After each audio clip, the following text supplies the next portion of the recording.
As marijuana becomes legal medicinally and recreationally in more parts of the United States, more people are using it. Well, that also means more people are experiencing its unpleasant and potentially dangerous side effects.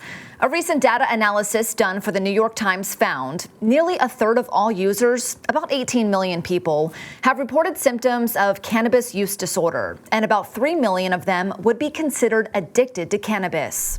Symptoms of cannabis use disorder include impaired control, using more than intended, trying but failing to quit, and cravings. Cannabis use becoming a high priority, even if it causes issues in your school, work, or personal life, or leads to riskier behavior, like driving while high, for example. And physiological dependence, which is when someone starts needing more cannabis to get the same high they used to, or starts to show symptoms of withdrawal. These are all symptoms commonly associated with addiction as well. The Columbia University epidemiologist who did the analysis for the Times based her research on responses to the 2022 National Drug Use Survey conducted by the Department of Health and Human Services.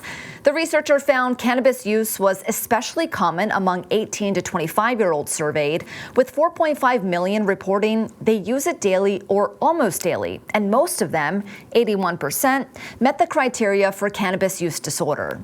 Doctors say they've seen a sharp rise in something called cannabinoid hyperemesis syndrome, or CHS. It's a condition brought on by heavy cannabis use that causes users to experience nausea, vomiting, and pain, and can lead to extreme dehydration, seizures, kidney failure, and cardiac arrest.